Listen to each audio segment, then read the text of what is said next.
বাস্তবতা কথা হইলো উনি মসজিদে যাইয়া সবাই বলছে তোমরা কি ইলেকশনে দাঁড়াবা, তোমাদের আত্মীয় দাঁড়াবে না, তাহলে তোমরা শপথ করো, আগে শপথ বলে যাবে না। শুক্রবারে হাত তোটা মসজিদের মধ্যে বলা হয়েছে। আর প্রতিটা ঘরে ওই আপনার নুরুল হুদার ছবিটা দিয়ে দিচ্ছে প্রত্যেক অফিসারের রুমে, যে প্রতিদিন একবার করে দেখবা তোমার পরিণতি এরকম হবে। যে লোক এই কাজ করে তার দ্বারা তো অন্যায় কাজ করা হবে না। আননেসারি না বুঝে না জানি আমরা মন্তব্য করতে আছি। ইউনূস সরকার হাসিনা সরকার ফলো করতেছে এবং কিছু হইলেই ভয় দেখায় যে হাসিনা আইসা ই করে ফেলবে, আমাকে সাপোর্ট করো।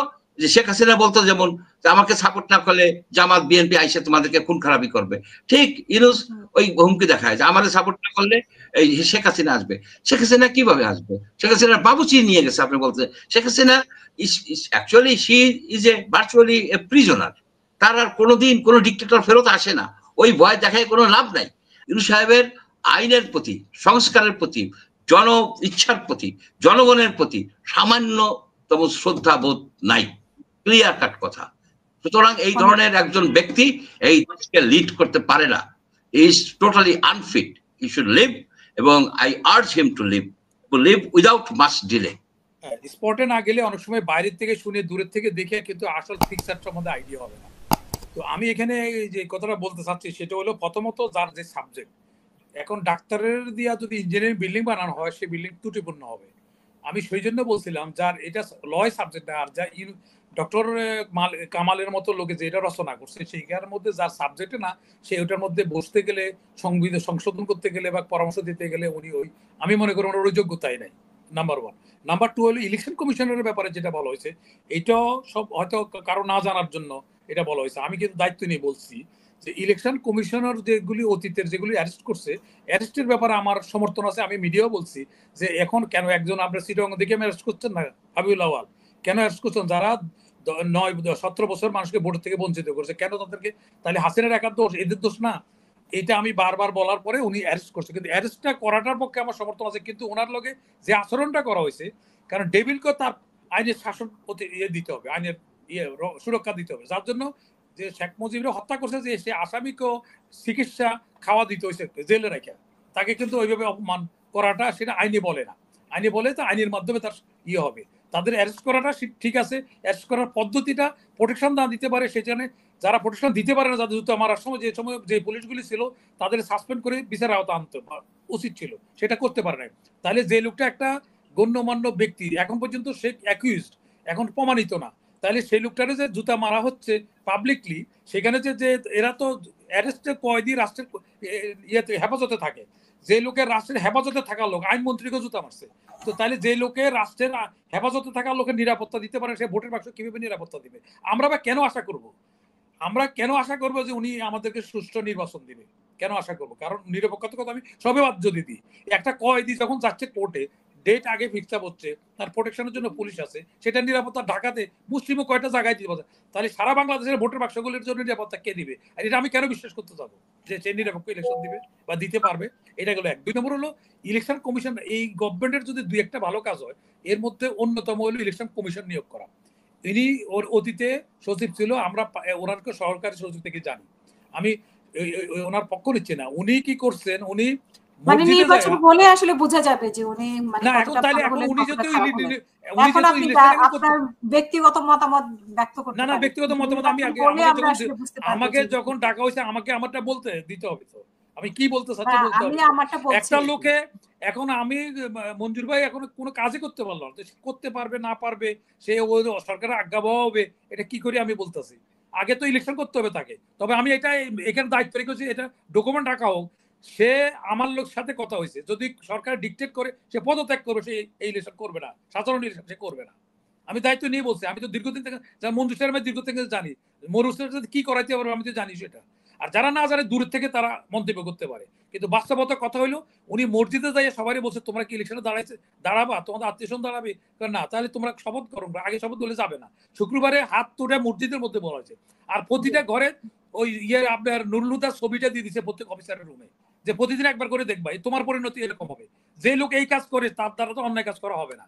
আননেসারি না বুঝে না জানি আমরা মন্তব্য করতে আছি। তো সেই লোক তো ডক্টর ইউনূসের সাথে দেখা করলেন। 2 নম্বরে 8 হইছে যে ইউনূসের সাথে তো উনি দেখা করতে পারেন না। কে দেখা করবে? কেন? সরকারের নির্দেশনা নেবে না তো, সে স্বাধীন প্রতিষ্ঠান। দেখা করলে বলবে যে সরকারের কাছে আজ্ঞা পাওয়া হয়েছে, তার কাছে হুকুম নিতে গেছে, সেটা যাবে কেন? আইনে বলা আছে, না না না না, নির্বাচন আইনে বলা আছে রাষ্ট্র সেই নিরপেক্ষতা সরকারের লগে দেখা করবে। উনি তো দেখা করেছেন ডক্টর ইউনূসের সঙ্গে। না দেখা করছে, ওটা দেখা করছে, এটা জানতে হবে সেটা কেন, সেটা তার চিকিৎসার জন্য ছুটি নিতে হয়, এটা নিয়ম রুলস বলা আছে। ডক্টর ইউনূস, আর আরেকটা জিনিস হলো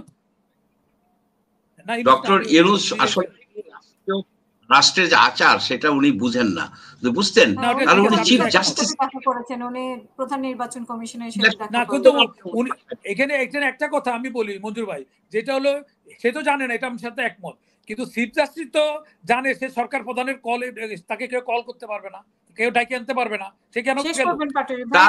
আমাদের চিফ জাস্টিস কেন গেল, ডাকে সাড়া দিল কেন?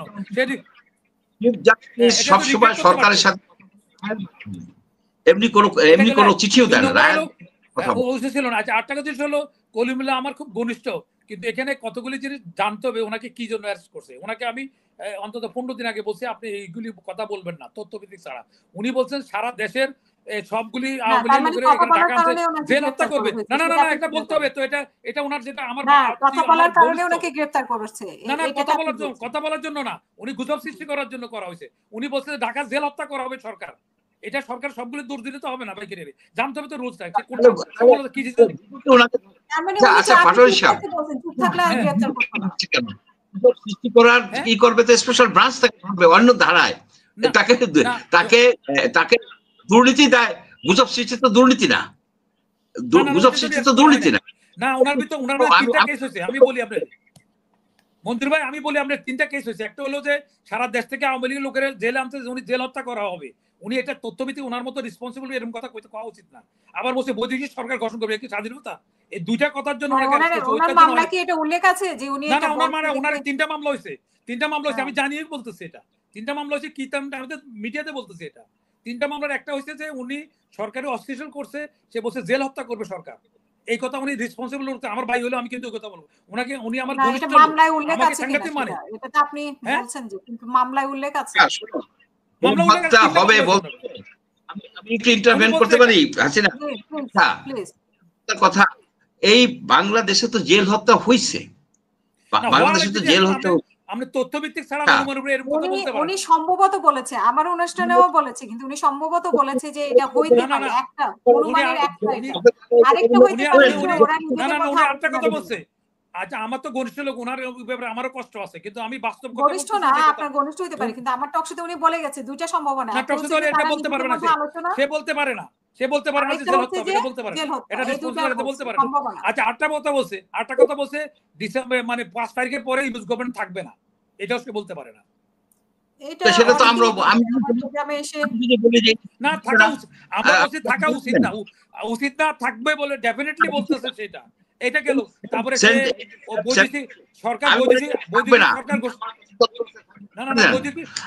সরকার গঠন করা হয়েছে, এটা আইনে কিন্তু এটা আলাদা করে না। ওনাকে শেষ করতে দেন, তারপরে আপনি বললেন 1 মিনিট, কারণ উনি, আমি বলি মঞ্জুর ভাই, আপনি কিন্তু আপনার জায়গায় ফেরত আসছেন পাটোয়ারি ভাই। আপনি যে বলছেন যে ওনাকে আমি কথা বলতে না করছি, উনি তাহলে কথা বলার জন্যই, এটা তো আপনি আমার কথাটা দাড়ি কমা না, দাড়ি কমা না হইলে কিন্তু উল্টা বোঝা যাচ্ছে। আমি বলছি যে তথ্যভিত্তিক ছাড়া, আপনি তথ্যভিত্তিক, যেমন আমি জুডিশিয়ারির বিরুদ্ধে তো কথা বলছি, সেখানে তো আমাকে কন্টেম হচ্ছে না, কারণ সেখানে আমি বলতে হবে সিস্টেমের প্রতি, ব্যক্তির কথা বলা যাবে না, কোনটা বলা যাবে কোনটা থামতে হবে সেটা আইনে বলা আছে। অনেক ধন্যবাদ কথা বলছি।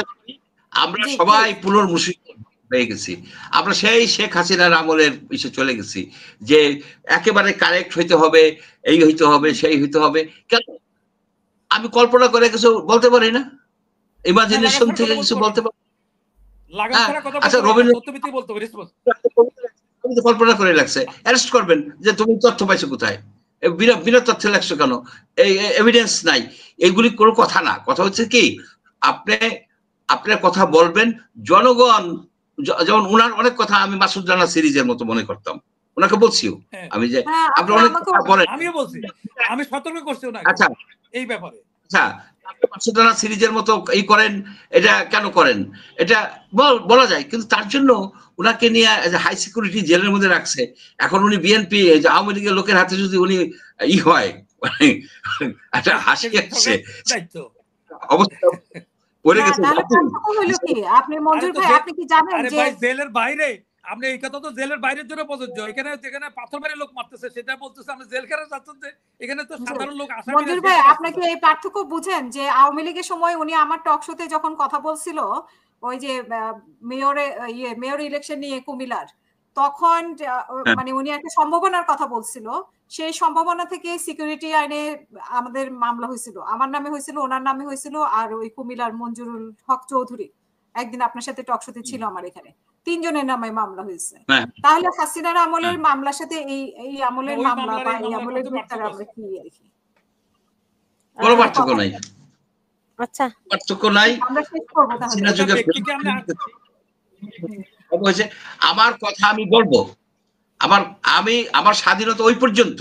আমি যদি আপনাকে বলি যে আজকে আপনাকে যে আমি মার্ডার করব, আপনি আমাকে অ্যাটেম্পট টু মার্ডার একটা কেস দিতে পারেন, যদি আমি সেইভাবে সিরিয়াসলি বলি যে I am going to kill you.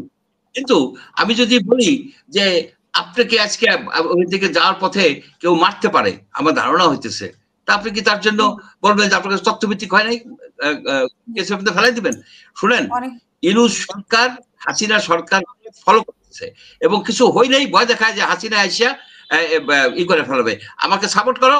যে শেখ হাসিনা বলতো যেমন আমাকে সাপোর্ট না করলে জামাত বিএনপি আইসা তোমাদেরকে খুন খারাপি করবে, ঠিক ইউনূস ওই হুমকি দেখায় যে আমাদের সাপোর্ট না করলে এই শেখ হাসিনা আসবে।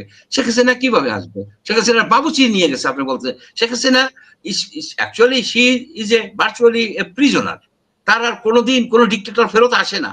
ওই ভয় দেখায় কোনো লাভ নাই। আমাদের সামনের দিকে আগাইতে হবে, গণতন্ত্রের দিকে আগাইতে হবে, মানুষের অধিকার এস্টাবলিশ করতে হবে। মানুষ যাই বলুক, মানুষই ই করবে, মানে সেটাকে রিজেক্ট করবে। আপনি সেটা যদি যান তাহলে হয়তো আমরা বলছিল বইলে এখন উনি এই টকিং বার্ড আমাদের এই কলিমুল্লাহ সাহেব, তাকে উনি আটকে ফেলাইছে। কলিমুল্লাহর জন্য একটা বিশাল পানিশমেন্ট হয়ে গেছে। এই কারণে প্রত্যেকদিন উনি 5টা করে টক শো করতো, এখন তো উনি একটা টক শো করতে পারবে না। আমি 1 মিনিট কথা একটা টক শো করতে পারবে না। উনি এই টক শো করার জন্য উনি সেই ইসের থেকে ফ্লাই করে আসতো রংপুর থেকে আইসা, যে তখন তো আর অনলাইন ছিল না, তখন টক শো করার জন্য আইসা বেচারা আজকে কেস খাইছে। এখন আমি চাই যে ওনার জামিন হোক, জামিন হয়ে উনি আবার এসে টক শোতে জয়েন করুক, ওনার কাছ থেকে আমরা জানতে পারবো যে ভিতরের অবস্থাটা কি। জি জি, আমি একটু শেষ রিমার্কস দিতে চাই। আমি আমার একটা লেখাও হয়তো কালকে প্রকাশিত হবে, সেখানে আমি লিখেছি যে আসলে আমার পক্ষে থাকলে, আমার দিকে কথা বললে সেগুলো কিছু না, আমার বিপক্ষে গেলে শেখার জন্য আইনের বাইরে এটা উচিত হয় নাই, এটা ঠিক করে নাই, এটা অন্যায় হয়েছে। আমরা আসলে সবাই অন্যের সংস্কারই চাই, নিজের সংস্কারটা আসলে খুব বেশি চাই না। ধন্যবাদ। একটা পয়েন্ট যে পাটোয়ারি সাহেব বললেন যে আমাদের চিফ ইলেকশন কমিশনার ভালো। হ্যাঁ, ব্যক্তিগতভাবে ভালো। আপনার ঠিক দুদকের যে চেয়ারম্যান, সেও ব্যক্তিগতভাবে খুবই অনেস্ট লোক, সজ্জন ব্যক্তি। এরা দুজনই সজ্জন ব্যক্তি, কিন্তু তারা নির্বাচিত হয়েছেন, অ্যাপয়েন্টেড হয়েছেন কোন আইনে? শেখ হাসিনার আইনে। আপনার যে